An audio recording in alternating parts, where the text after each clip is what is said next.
Waramutse neza nanone inshuti munywanyi w'ibiganiro byacu aho uherereye hose hirya hino ku isi ndakuramukije ndakwifuriza amahoro y'Imana cyane. Turi kuwa gatatu turi ku itariki 21 Myandagaro umwaka wa 2024 turagarutse mu makuru azindutse aravugwa hirya no hino aho tugiye kugoroka ku idonido ry'amakuru akomeye cyane akomeje kugenda haravugwa hirya no hino ku isi. Na makuru nk'ibisanzwe aba ariko haravugwa mu bijejwe n'umutekano, politike, diplomasi ndetse n'ibindi bigiye bitandukanye, ndetse by'umwihariko turaza kwibanda ku makuru akomeje kugenda araturuka nga muri kino gihugu cacu c'u Burundi, ariko kandi tunagaruke ku makuru akomeje kugenda aravugwa hirya no hino ku isi, dore ko hazindutse haravugwa byinshi cyane bigiye bitandukanye. Ikaze mwese, dore ingingo nkuru rero turaza kugenda twibandaho. Nga mu gihugu c'u Burundi rero haraye habaye inama ikomeye cyane yahuje abategetsi bagiye batandukanye, cyane mu rwego kugira ngo hareberwe hamwe by'umwihariko ibikorwa bigiye bitandukanye bikomeje kugenda bituma iki gihugu kisanga mu bibazo bigiye bitandukanye, haba ibibazo by'umutekano ndetse n'ibindi bigiye bitandukanye, ndetse gushika none amakuru yandi akomeza kugenda atugeraho cyangwa se amakuru akomeza kugenda agaragara nuko muri kino gihugu c'u Burundi hari inama yabaye ikomeye cyane yitabiriwe na nyiricubahiro Evariste Ndayishimiye, yabereye by'umwihariko yahuzaga bamwe mu bayobozi ba banki nkuru y'igihugu c'u Burundi ndetse n'abandi banyabwenge cyangwa abacurabwenge bariko bararebera hamwe uburyo nyine babasha kwerekana bamwe mu bantu bagira uruhare mu gutuma igihugu c'u Burundi gikomeza kugenda kibwa amahera ndetse n'ibindi bituma kitabasha kuba cyotera imbere. Nyiricubahiro Evariste Ndayishimiye we rero yavuze yuko agiye gukora iyo bwabaga, maze buri muntu wese nyine ufise uruhare mu gutuma igihugu c'u Burundi gishyirwaho icyasha akaba araza kugenda amwirukana, kandi anavuga yuko ibyo ngibyo avuze araza gutangura kubishyira mu bikorwa vuba aha ngaha. Hagarutswe kandi ku bibazo by'umutekano muce cyane bikomeje kugenda bigaragara muri kino gihugu cacu c'u Burundi, mu gihe hariko hitegurwa ibikorwa bigiye bitandukanye by'amatora nk'uko bikomeje kugenda bigaragara. Ariko kandi turaza kugenda tunagaruka ku yandi makuru akomeje kugenda aravugwa hirya no hino ku isi, aho by'umwihariko hakomeje kugenda hatangazwa ibikorwa bigiye bitandukanye nk'uko bikomeje kugenda bigaragara. Ingabo za Uganda zagabye ibitero ku birindiro bya konyi wa ala muri Central Africa nk'uko bikomeje kugenda bitangazwa cyangwa se nk'uko bikomeje kugenda bigaragara. U Rwanda kandi biciye mu muvugizi wa guverinoma y'u Rwanda Madamu Yolande Makoro yagaragaje neza yuko kubungabunga umutekano w'u Rwanda bidakenera uruhushya cyangwa se bidasaba uruhushya, ndetse atamuntu n'umwe babasha kuba bosaba uruhushya mu bigendanye by'umwihariko no kurinda ndetse no kugarura amahoro n'ituze cyangwa mu gucunga umutekano w'u Rwanda ndetse n'abanyarwanda muri rusange. Ibi byose turabigarukaho mu nyandiko yashyizwe ahagaragara igendana n'uburyo u Rwanda rwifuza kuba rwomera nyine muri iyi manda ndetse muri iki gihe, nyuma y'uko n'abakomeje kugenda barugera amajanja mu bashaka kuba boruhungabanyiriza umutekano bakomeje kugenda baba benshi nk'uko biriko biratangazwa. Turagaruka kandi ku bikomeje kugenda biragaragara ngaha muri Repubulika Iharanira Intwaro Rusange ya Kongo, aho by'umwihariko hakomeje kugenda hagaragara igisa n'imyigaragambyo cyatewe n'umwe mu basirikare basanzwe bakomeye muri kino gihugu nk'uko bikomeje kugenda bigaragara. Ibibazo by'umutekano muke kandi muri icyo gihugu birakomeza kugenda byiyongera, mu gihe n'ubundi hasanzwe hari ibindi bibazo bikomeye cyane bigendanye n'icyorezo cya monkeypox nk'uko amakuru dufise akomeza kugenda adusumira. Ibi byose hakaba ari bimwe mu bintu bikomeje kugenda bituma iki gihugu gikomeza kuza mu myanya ya nyuma, haba mu kurwanya ico cyorezo ndetse n'ibindi bikorwa bigiye bitandukanye nk'uko amakuru akomeza kugenda aradusumira. Ndabaramukije mwese kandi ndabahaye ikaze inshuti banywanyi ibiganiro byacu aho muherereye hirya no hino ku isi. Waramutse neza cyangwa wiriwe bitewe n'aho uherereye. Twebwe turi mu gitondo hano i Bujumbura mu gihugu c'u Burundi. Turi kwa gatatu nk'uko nari maze kugenda ndabibabwira ku itariki 21 Myandagaro umwaka wa 2024. Mwese mbahaye ikaze muri kino kiganiro kizindutse, aho tugiye kugaruka kuri ayo makuru yose maze kugenda ndabanyuriramo abanywanyi bacu mudukurikira muri ngaha mu gihugu c'u Burundi mu bice bigiye bitandukanye, birumvikana mu ntara zigiye zitandukanye. Ndabifuriza ibihe byiza kandi Uwiteka abahezagire cyane. abadukurikira namwe muri mu bihugu bigiye bitandukanye mu bihugu by'ababanyi ndetse by'umwihariko hano ku mugabane wa Afrika, mwese turabifuriza ibihe byiza, abari mu Rwanda, abari muri Congo, abari muri Uganda, abari mu bihugu bigiye bitandukanye birimo nka Kenya, Tanzania ndetse n'ahandi hose turabifuriza ibihe byiza cyane. Kuri wowe utameze neza bitewe n'impamvu zigiye zitandukanye, ndakwifuriza kumererwa neza cyane, nkubwira ngo niba utameze neza izire yuko Imana ariyo yonyine ishobora byose. Abadukurikira muri ku mugabane w'Uburaya turabifuriza ibihe byiza cyane, ku mugabane wa Aziya, Australia, Amerika ndetse n'ahandi hose turabaramukije tubifuriza gukomeza kugira ibihe byiza cyane. Reka nkwibutse niba rugamije ngaha rero kuri no mbonesha kure yacu hano yanyu ya Burundi News TV, reka nkubwire ngo rero pyonda ahanditse sabone kugira ngo ucuraronka amakuru n'ibiganiro byacu, kugira ngo tubashe kujya turabana 5 kuri 5. Ndetse reka nkubwire ngo rero rwose aha honyine ni ushobora kuba woronka amakuru n'ibiganiro bigezweho biba biravugwa mu bigendanye n'umutekano, politike, diplomasi ndetse n'ibindi bigiye bitandukanye. Ikaze rero amakuru yacu tuyatangurire nga muri kino gihugu cy'u Burundi. Ejo haheze rero umupfasoni w'umukuru w'igihugu Angeline Ndayishimiye yanditse ku rubuga rwiwe rwa X kuri rwahoze rwitwa Twitter ati natewe iteka ryo guhabwa umubonano kuri uyu nguyu wa 19 Myandagaro umwaka wa 2024 na perezida wa Guinea Equatoriale nyiricubahiro Theodore Obiang Nguema Mbasogo. Ati twagiranye ibiganiro bikomakomeye bijanye no gutsimbataza ubucuti hagati y'ibihugu byacu, twongera twigira hamwe rero ibisata bishasha byo gufashanyamwo n'ubundi. Ati ndasubiriye gushimira perezida ndetse n'umukenyezi wiwe kuko ugene nyene banyakiriye neza, n'ingene mbandanya gufata neza mu kirungo cose nzomumara hano. Imana ibandanye guhezagira ibihugu byacu. Ibi ngi rero ni ubwa mbere umupfasoni w'umukuru w'igihugu ari we aja kuganira n'ibihugu byo hanze ibijyanye n'imigenderanire y'u Burundi n'amakungu. Cahora by'umwihariko ari igikorwa c'ubukuru, cyahoraga ari igikorwa cy'umukuru w'igihugu, umushikiranganje w'imigenderanire n'amakungu hamwe n'userukira Burundi mu makungu. Haraho rero bishika ubundi mutegetsi wo muri leta akajana ubutumwa bwa perezida Ndayishimiye ku bandi bakuru b'ibihugu, ariko ibyo ngibyo ni bimwe mu bintu byaje kugenda byamaganwa n'abatari bakeya, bavuga yuko Burundi butangiye kugenda bwibera nk'akarima, aho binavugwa yuko uyu Angeline Ndayishimiye ari we waburongoye iki gihugu cy'u Burundi, kuko ngo ibyo avuze byose canga ibyo ategetse ngo nibyo Ndayishimiye abasha kuba yogenderaho. Kubw'amategeko umupfasoni w'umukuru w'igihugu rero nta kibanza n'ububasha na bukeya afise muri leta ndetse no muri ibyo byose byo guserukira Burundi mu makungu. Imvugo ya Angeline Ndayishimiye yakoresheje hano rero ntinavuga yuko yoba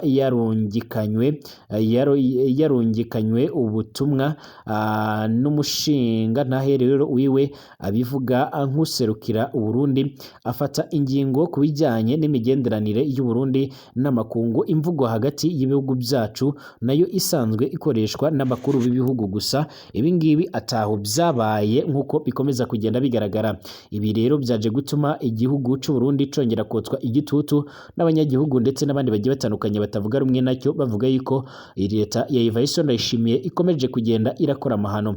Birazwi ko bishika rero abapfasoni b'abakuru b'ibihugu rero bakagira ububasha budasanzwe ku bagabo babo, mu buryo rero bw'ukuri abo bakenyezi ari busanga batwara ibihugu, ariko kandi ngo nibyo ngo niyo bimeze gutyo abo bakenyezi barabiyegera, ntibashobora kwerekana ku mugaragaro yuko ari bo bategeka. Icakora rero nga mu gihugu cy'u Burundi barasa naho batigeze babishyira by'umwihariko, barasa naho batigeze babihishira, kuko gushika none amakuru ahari nuko uyu Angeline Ndayishimiye ariwe usa naharongoye iki gihugu cy'u Burundi, ndetse binavugwa yuko ngo Evariste Ndayishimiye ariwe muntu wa mbere yumvira, nk'uko nakomeje kugenda ndabigarukaho.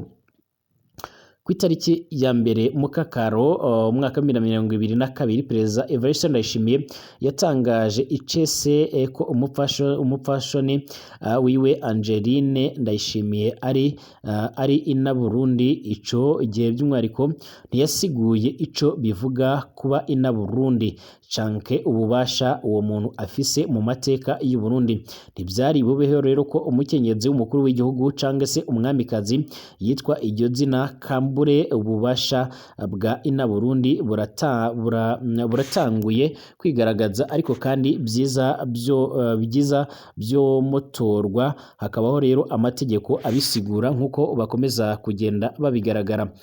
Nk'uko rero bikomeje kugenda bigaragara inyuma y'iyi nkuru rero, Angeline Ndayishimiye yakosoye ubutumwa bwiwe kuri X yari yanditse, aca yongeraho ko yashikirije perezida wa Guinea Equatorial ubutumwa bwa mugenzi wiwe Evariste Ndayishimiye. Muri commentaire rero benshi bakomeje kugenda bamugaya, banavuga yuko ibyo yakomeje kugenda arakora ari amafuti ndetse ari n'amakosa akomeye cyane. Ibi kandi by'umwariko byije byiyongera ku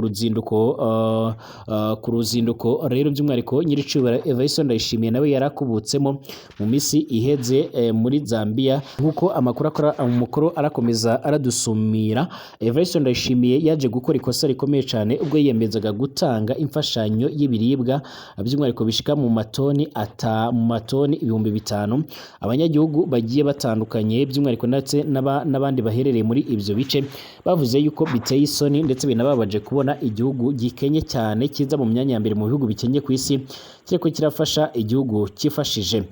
Hanyuma kandi Banki Nkuru y'u Burundi yatunganije ikiganiro iri kumwe n'umuhinga mu by'ubutunzi Leonce Ndikumana, aho yashize ahabona rero igitabo yise inyuruzwa ry'ubutunzi bwa Afurika, ababusahura n'ababorohereza.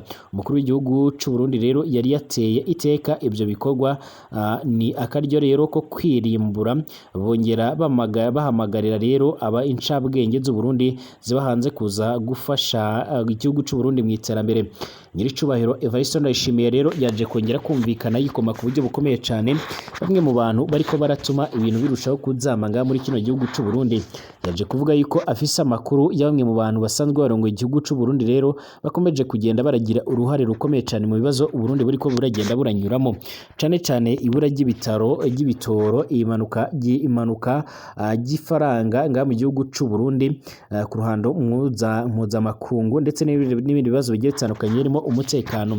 Yamaze guhishura yuko rero afise amakuru yuko mu iki gihugu cy'u Burundi ngo haba harimo abantu bariko baragitegurira ibihe bitari byiza, cyane muri ibi bihe by'amatora byemerejwe cyangwa se amatora ariko arategurwa mu misi iri imbere.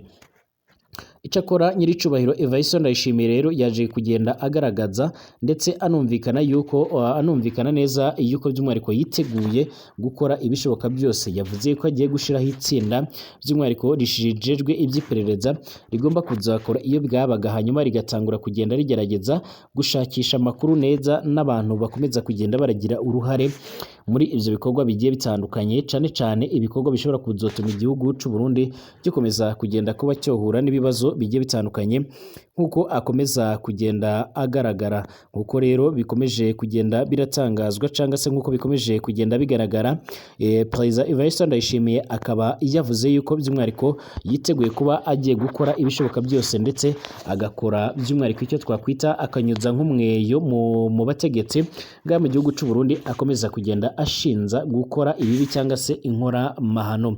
Cyakora binavugwa ko kandi hari mamwe agira ubwoba kuba yokura ku butegetsi mu gihe atekereza yuko yaba yikuririye abanzi batabarika cyangwa se yaba akomeje kugenda yiremera ibisasu bizamuturikana. Ingabo za Uganda UPDF kuri uyu wa 20 rero Kanama umwaka 2024 zatangaje ko zagabye ibitero ku birindiro bya Joseph Kony washinze umutwe witwaje ibigwanisho wa RR muri Republika ya Centrafrica zifata ibikoresho bya gisirikare. Joseph Konya yashinze rero uriya mutwe mu mwaka w'igihumbi kimwe amajana icyenda na mirongo inani n'indwi agamije kurwanya ubutegetsi bwa Yoweri Kaguta Museveni. Abagwanyi be rero bakoreye muri Uganda, Repubulika Iharanira Intwaro Rusange ya Kongo ndetse no muri Sudani ndetse no muri Centrafrica. Konya rero yafatiwe ibihano n'amahanga ashyirirwaho impapuro zo kumuta muri yombi kuva mu mwaka w'ibihumbi 2005 ariko ntiyabonetse muri iyi myaka rero hafi 20 iheze. Mu mwaka w'ibihumbi 2017 leta ya Uganda ndetse na Amerika byahagaritse ibikorwa byo kurwanya uriya mutwe, bisobanura ko by'umwariko itakiri umutwe uteye impungenge ku rwego rw'umutekano bitewe nuko atabirindiro bizwi abagwanyi bawo bari bafite, nkuko amakuru akomeza kugenda radusumira. Nyuma byaje kugaragara yuko rero uyu mutwe ukiriho ubwo abagwanyi bawo bahagararaga muri Centrafrica hafi y'umupaka w'iki gihugu ndetse na Sudani y'Epfo. Ibiro bya Uganda ibiro by'ingabo za Uganda rero byatangaje yuko bagabye ibitero ku birindiro bya Konyi biherereye mu burasirazuba bw'akarere ka Samo Odanja kari mu majyaruguru ya Centrafrica. Byagize biti rero uyu munsi tariki ya 20 Kanama umwaka wa 2024 abakomando ba UPDF ku bufatanye n'ingabo za Sudan y'Epfo na Repubulika ya Centrafrica bagabye igitero ku birindiro bitatu bya Joseph Kony muri Centrafrica mu burasirazuba bwa Sama muri ako gace nyine. Byakomeje bigira biti ibirindiro byose byasenywe kandi ibikoresho byafashwe. Abagwanyi benshi bahungiye muri Centrafrica cyangwa se ahandi ku mugabane wa Afurika bazahigwa bukwari nk'uko bikomeje kugenda bigaragara. UPDF kandi yanatangaje yuko abagwanyi b'uyu mutwe bakwiye kurambika ibigwanisho hasi bagasubizwa mu buzima busanzwe, naho nibatabikora rero ngo bazakomeza gufatwa nk'abanyabyaha cyangwa se bakomeze kugenda bafatwa n'ubundi nk'ibibazo bikomeye cyane nk'uko bikomeje kugenda bigaragara, nk'uko amakuru akomeza kugenda aradusumira. Nk'uko kandi bikomeje kugenda bigaragara cyangwa se biravugwa, umuvugizi wa guverinoma y'u Rwanda Madamu Yolande Makoro yaje kunga mu jya perezida wa Repubulika w'icyo gihugu cy'u Rwanda, maze kuzaza kugenda avuga yuko igihugu cy'u Rwanda gifise uburenganzira 100% bwo kwigwanaho ndetse no kurwanira ndetse no guharanira ndetse no kurinda ubusugire bw'icyo gihugu. Avuga yuko kandi ibyo byose ndetse n'ibikorwa byose uko byogenda kose buri muntu wese by'umwihariko nga mu Rwanda ndetse n'inzego z'umutekano z'u Rwanda zifise uburenganzira bwo gucunga umutekano no kurinda ubusugire bw'igihugu ata muntu n'umwe zatse uruhusha. Ibi ngibi yabivuze nyuma y'uko kandi na Perezida Kagame yakomeje kugenda agaragaza neza yuko igihugu cy'u Rwanda gifise uburenganzira 100% bwo kurinda umutekano. Ndetse gushika none rero amakuru yaje no kugenda nayishura yuko iki gihugu cy'u Rwanda cyo bacyaramaze no kugenda cyongera umubare w'abasirikare barinda ku mipaka ihuza u Rwanda na Kongo, nyuma yo kumenya yuko nyine igihugu ca Kongo cyamaze kugenda gisa no kirungika abo muri FDLR barahiriye kuzateza umutekano muce igihugu cy'u Rwanda mu bice bigiye bitandukanye cyane cyane ku mupaka. Ibi byose birerekana yuko rero u Rwanda rukomeza kugenda rucunga umutekano wago neza nk'uko amakuru akomeza kugenda dusumira. Ni kenshi kandi Perezida Kagame yavuze yuko ata muntu n'umwe u Rwanda ruzigera rusaba uruhushya rwo kurinda abanyagihugu n'ubusugire bw'u Rwanda. Muri RDC imfungwa zishika kuri 56 zapfiriye muri gereza ya Butembo mu mezi 8 aheze. Gereza ya Kakwangura iherereye mu mujyi wa Butembo mu ntara ya Kivu y'Amajyaruguru muri teritwari ya Rubero. Intara ya Kivu nyine y'Amajyaruguru muri Repubulika Iharanira Intwaro Rusange ya Kongo imaze gupfiramo imfungwa zishika kuri 56 kuva Mutarama umwaka wa 2024. Umushakashatsi akaba rero n'umunyamategeko Metre Sekela Akaseleka yasobanuye yuko izi mfu zituruka ku kuba rero iyi gereza irimo ubucucike bukabije cyane bw'imfungwa kandi bukaba bukomeje kwiyongera umunsi ku munsi. Metre Kaseleka rero yatangaje yuko ubushinjacyaha bw'igisirikare ca RDC bufite uruhare runini cyane mu kongera ubucucike muri iyi gereza, kuko n'ubundi abenshi bapfungiwemo ari bwo aribwo bubohereza butitaye kubiteganywa n'amategeko. Umudepite uhagarariye Butembo rero mu nteko ishinga amateka yo ku rwego rw'intara Bienvenu Rucumbi aherutse kwandikira Minisitiri w'Ubutabera Constantin Mutamba amusaba gufata ingamba zatuma ubucucike mu magereza ya Kwangwaru bugabanyuka. Uyu mudepite yasabye kandi Minisitiri Mutamba ko hakubakwa izindi nyubako za gereza zigezweho bigendanye n'ikibazo cy'umutekano muke cyane wugarije intara ya Kivu y'Amajyaruguru. Umuhuzabikorwa w'umuryango FEDAHU uharanira uburenganzira bw'agateka kazina muntu Muhindo nk'uko bikomeje kugenda bigaragara, we yasabye Minisitiri w'Ubutabera Constantin Mutamba yuko leta yashyiraho komisiyo yihariye yakurikirana dosiye z'abafungiwe ibyaha bito kugira ngo by'umwihariko bafungurwe vuba. Gereza ya Kakwamba kandi ifise ubushobozi bwo kwakira imfungwa zishika ku 180, ariko ubu ngubu harimo 1341 nk'uko bikomeje kugenda bitangazwa. Ibi byose birerekana uburyo rero by'umwihariko iki gihugu ca Kongo nacyo gifise ibibazo bigiye bitandukanye, usibye ibibazo by'intambara ndetse n'iby'umutekano mukeya cyane, kandi kinafise ibibazo bikomeye cyane by'iyi ngwara, ici corezo gituruka ku bushita bw'inkende kizwi nka monkeypox gikomeje kugera kibasira abatari bakeya. Mukomeze kumererwa neza rero, dusubire mu masaha ari imbere.